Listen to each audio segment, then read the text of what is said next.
Hello and welcome to this week's Isthmian Premier Division highlights in partnership with iSports Analysis. 3 games for you this week, including league leaders, Folkestone Invicta and some late drama.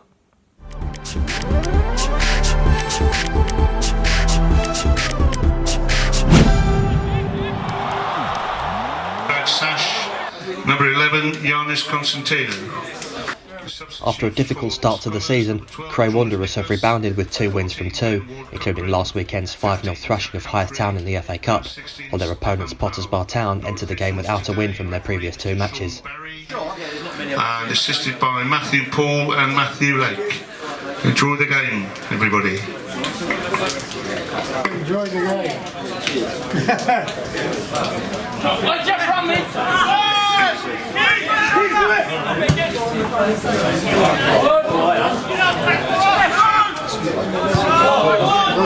The match began with the 2 sides testing each other with balls into the box and long-range efforts that for the most part were easily dealt with.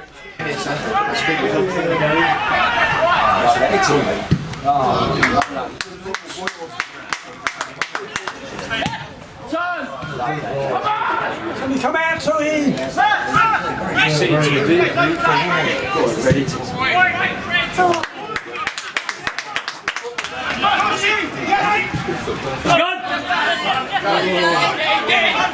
As the game wore on, Potters Bar began to produce the bigger threat, Josh Hutchinson heading Joachim Ahui's cross just beyond the far post.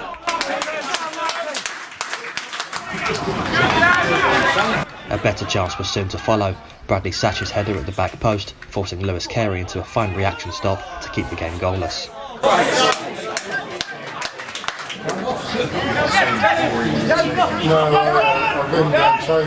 More chances came, including a Hutchinson shot over the bar, and in Satch ending a nice passage of play with a strike that proved fairly easy for Carey.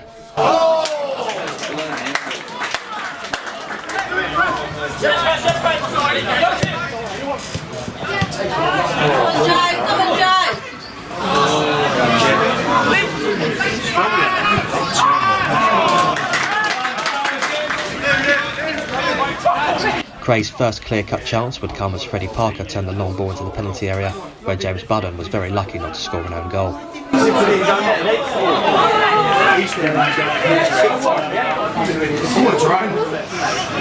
Cray now had the wind in their sails and would give Potters Bar keeper Matt Nolan his first save of the game from Parker's powerful shot. She's right.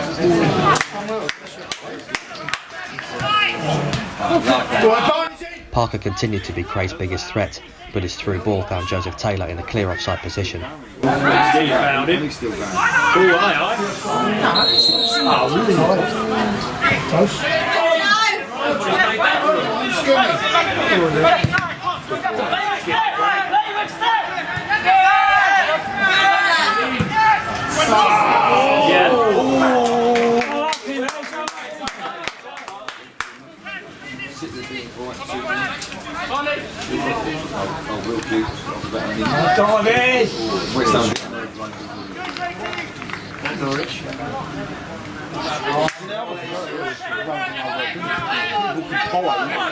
There's a couple of routes in that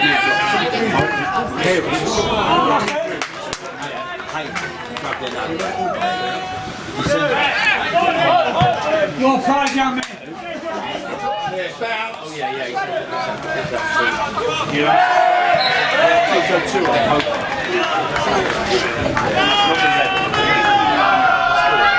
Neither side did too much to trouble the keeper over the late stages of the first half and into the second. That was until Keegan Cole's free kick curled around the wall and drifted just wide.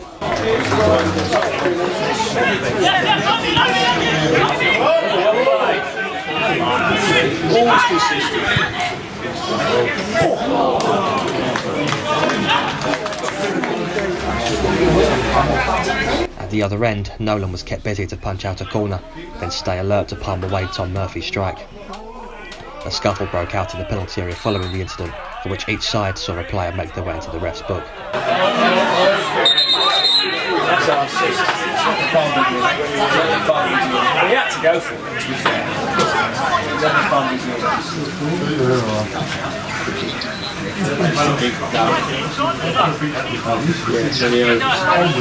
Always go for it. We're losing, trying to get it called on the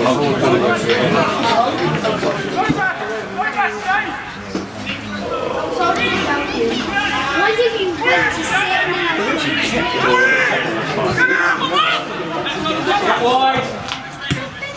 On the outside. With time winding down, Potter's Bar came forward again, playing some lovely football that ended in Carey making a nice save, but Hui firing the ball back into the area where it was turned home by Satch, giving the home side the lead with only 5 minutes left on the clock.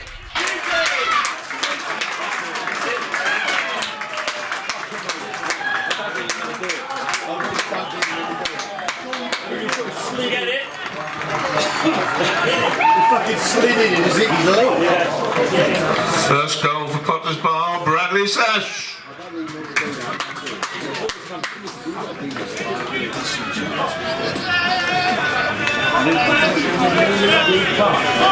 The goal that they scored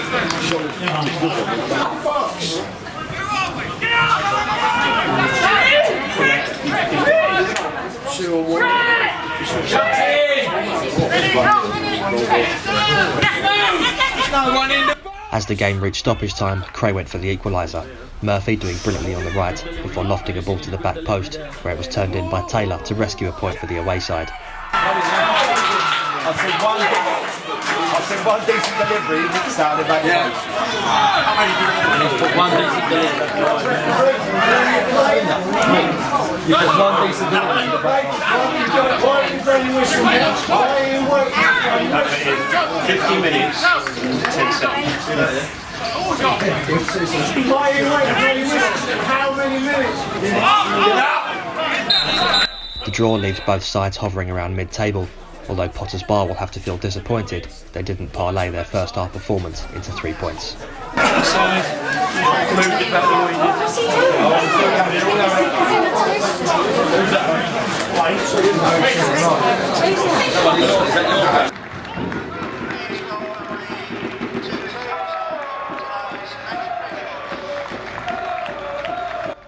Cheshunt's disappointing start of only 1 win from their opening 4 games saw them start the day just above the relegation zone, while Bishop Stortford have fared slightly better in their early season fixtures with 2 wins from their first 4.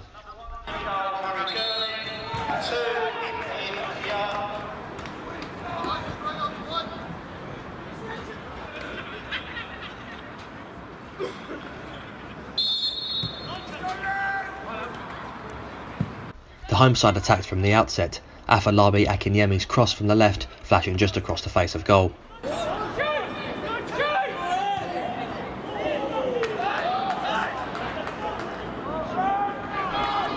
The good start was not to last, however. Frederick Burbage's goal kick was nodded on by Shamari Barnwell into the path of Jamie Curitan, who channeled his inner Gianfranco Zola to brilliantly lob the keeper from a tight angle, giving Bishop Stortford the lead inside 5 minutes.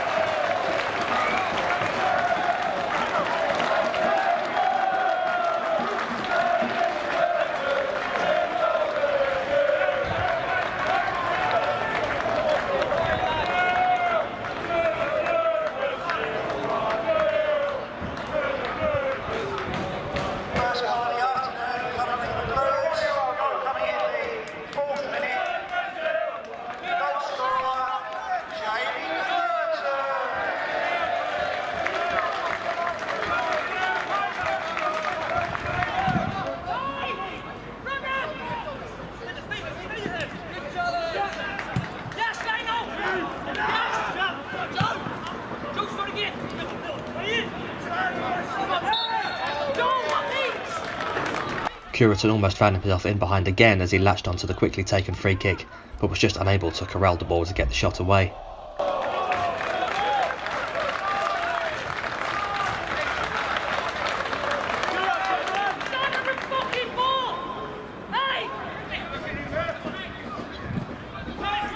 Curitan was by far the biggest threat for the home side, his header from a corner going over the bar, before Johnville Rene pounced on the loose ball to shoot just wide of the Cheshunt goal.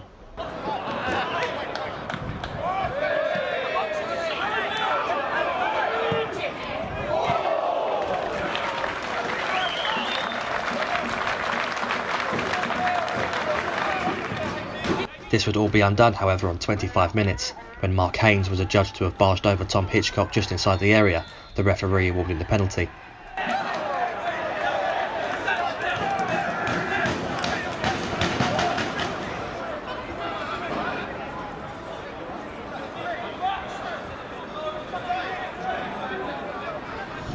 Hitchcock's powerful penalty sent Burbage the wrong way to level the scores.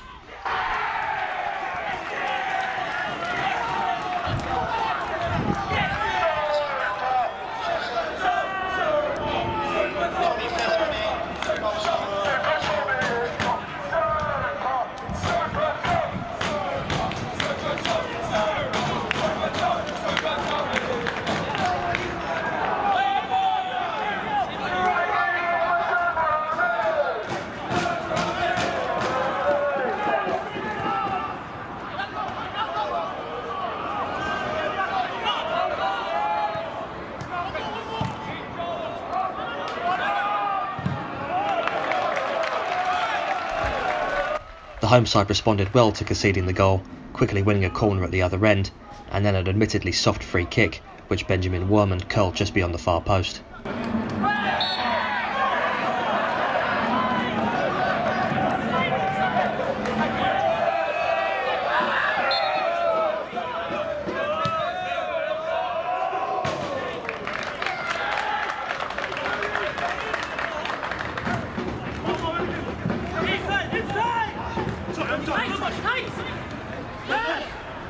Cheshunt, however, would be gifted a chance to take the lead when Joe Reed played in Akinyemi with a clear one-on-one, only for the striker to shoot straight at the keeper.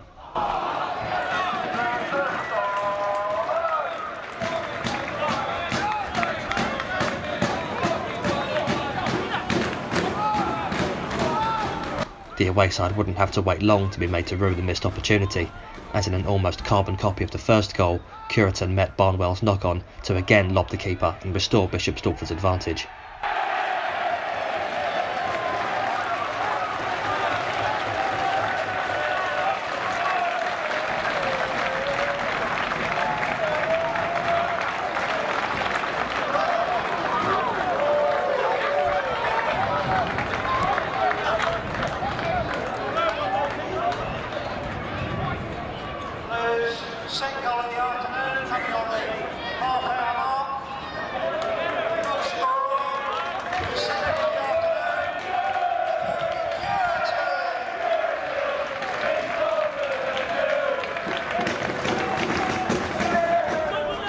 Only 3 minutes after retaking the lead, the home side would extend it, Ryan Charles racing into the penalty area before curling a sumptuous effort into the bottom corner, although it's fair to ask questions of Harry Girling in the Cheshunt goal.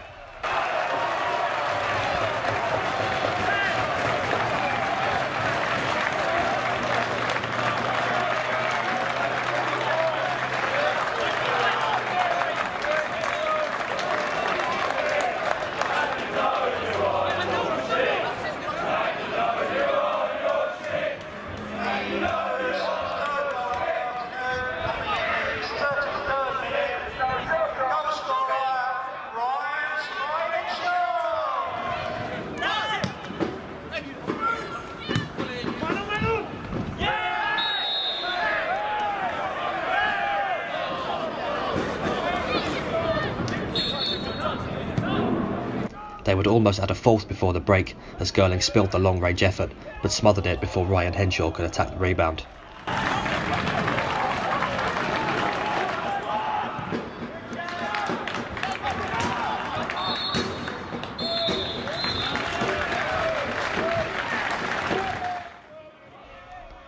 The first big chance of the second half came from a Joe Reed volley that was caught by a leaping Burbage.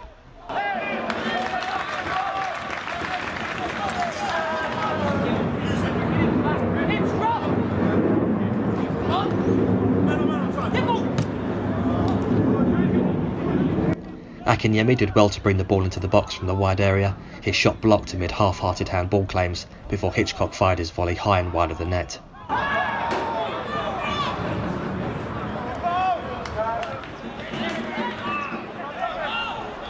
Cureton's off-the-ball movement provided much the same threat it did in the first half, the striker curling a strike just wide with the outside of his boot.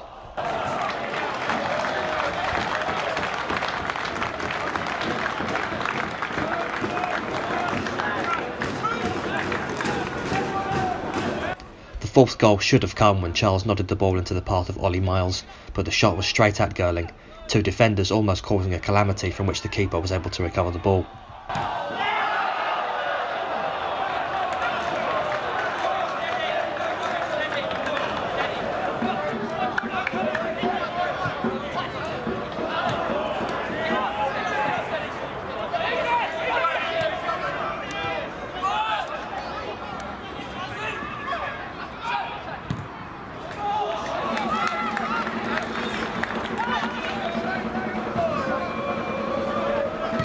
Still on the search for his hat-trick, Curitan again attempted a lob following Barnwell's header, but this time brushed it against the side netting.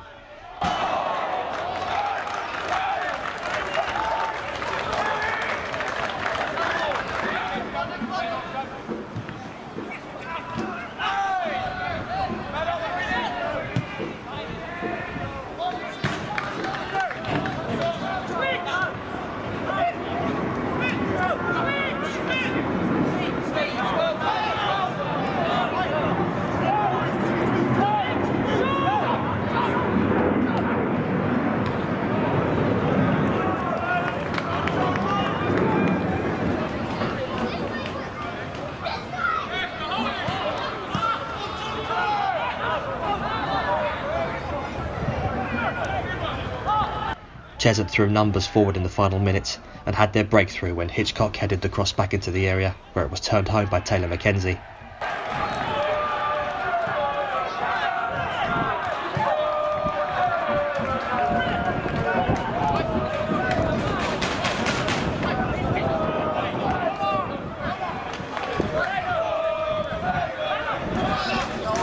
Galvanised, the away side went all out for the equaliser and nearly found it when Akinyemi lobbed an on-rushing Burbage, only for the heroic defending of Rene to nod the ball behind for a corner.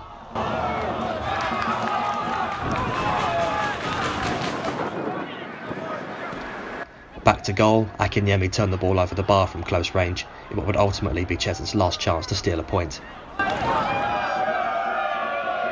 A third win of the season for Bishop Stortford, while Cheshunt maintained their league position just above the drop zone.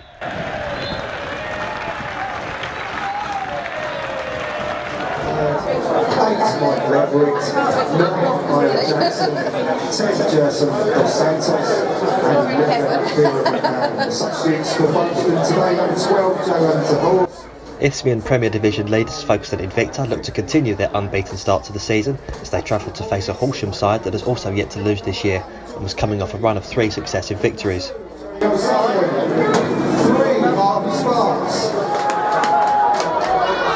The home side started the stronger, Chris Smith nearly flicking the ball home at the near post before Jerry O'Sullivan's teasing cross was nearly diverted into his own net by Callum Davies, Henry Newcombe in the Folkestone goal needing quick reactions to push the ball behind for a corner.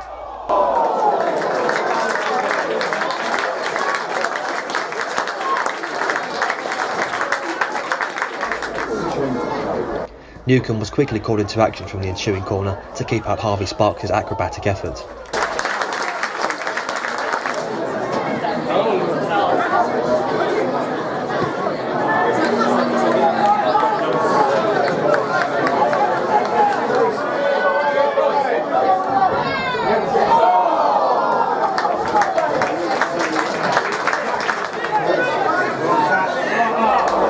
Horsham's pressure forced Samuel Hassler into a foul from which he was booked, the ensuing free kick bouncing awkwardly in front of Newcombe.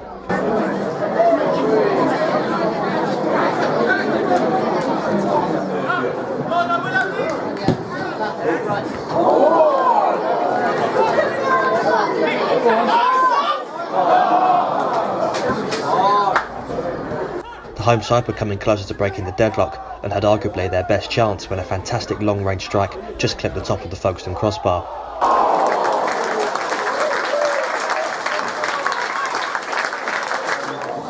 Horsham continued their pressure early in the second half, the ball twice bouncing haphazardly across the face of goal without finding its way in.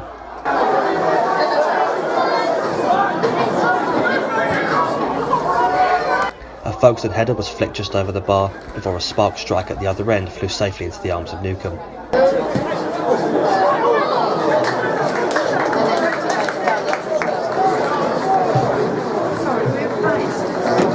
Number 12, Joe Horsham. The introduction of Johan to Horst off the bench with half an hour left appeared to galvanise the visitors. The striker made an immediate impact, getting into a good position before wasting his shot on goal.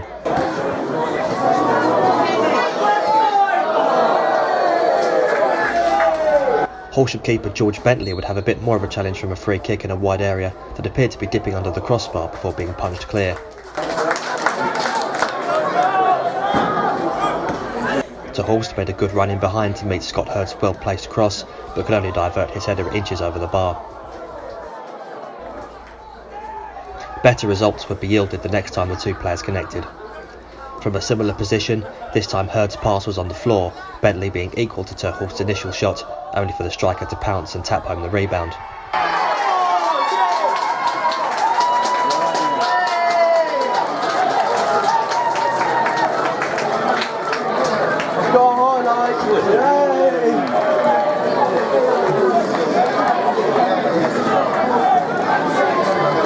Nice goal scorer, the 79th minute, Scotland number 12, Johan de Horst.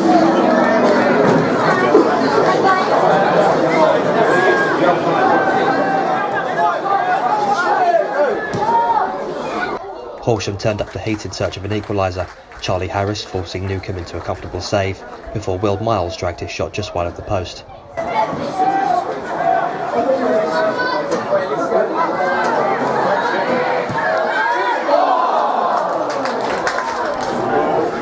Folkestone believed they had put the game away when Ira Jackson slammed Gerson dos Santos' pass into the top corner, but the linesman's flag had been raised immediately. Horsham meanwhile were getting closer at the other end, Rob O'Toole not quite getting enough on Sparks' cross to send it goalward. Deep into stoppage time, the home side were given their opportunity, as Alfie Paxman bundled Chris Smith down in the box, a challenge for which he was lucky to receive only a yellow card.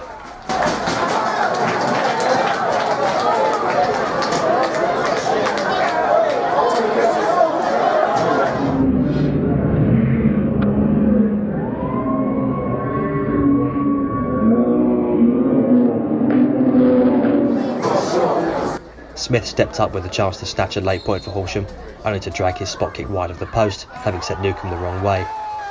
A gut punch of an ending for Horsham, and a huge let-off for Folkestone, but a welcome 3 points that keeps them top of the Isthmian Premier Division.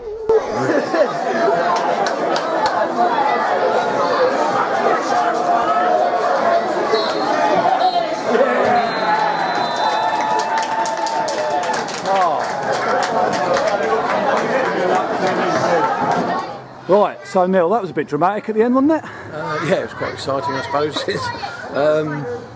Yeah, disappointed a little bit with the ref because I think they should have stopped play because JV was injured, and obviously they caught us in the back and got the ball forward early and got a penalty. Was it a penalty or not? I don't know until we see the excellent replays or whatever we see. So. A good finish by Johan, good bit of movement to get into the space to have the first effort, and then was there in time to have the second. Yeah, to be fair with that one, he's done well on the second one. It's hard to, you get your shot off the first one to react and get the second one. It's a good goal. Yeah, he took it well. How do you feel we played overall today? Poorly. I thought we was poor today. I think it's the worst we played. Said to him at half time, unless we up it, we'll lose 1-0. To be fair, we upped it for little periods of the game, second half, and obviously got the goal. Thanks for your time, Neil. So, Henry, you made your Invicta debut today, you kept a clean sheet, and they missed a penalty in the last minute. It couldn't have gone much better, could it? It couldn't have, no, personally. Obviously, made the save in the first half and then missing the penalty in the second. Rode our luck a bit. Collectively, I think we're all disappointed. We didn't really turn up, only for about 20 minutes of the second half, where we got our goal. And then we've taken the goal well and dug in deep to keep it out of our net. How does it feel to have made your debut for the team today? No, I feel great. Obviously, I've had to wait my turn for a bit on the bench.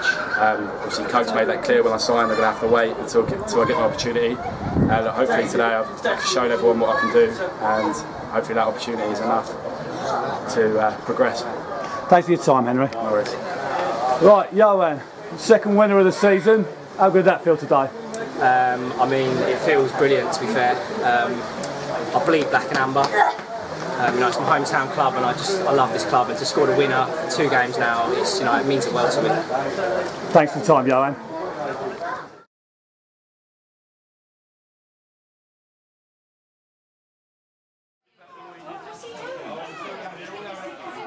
Elsewhere in the Isthmian Premier, Haringey Borough kept the pressure on league leaders Folkestone with a 2-0 win at home to East Thurrock United, while Lewis picked up their first win of the new campaign with an emphatic 4-1 victory over bottom of the table Leatherhead. There were also wins for Carshalton, Enfield, Brightlingsea, Hornchurch, Worthing and Kingstonian. So Folkestone maintain their strong start to stay top of the Isthmian Premier. Please don't forget to check out the links to the description below. Thanks for watching. We'll see you next week.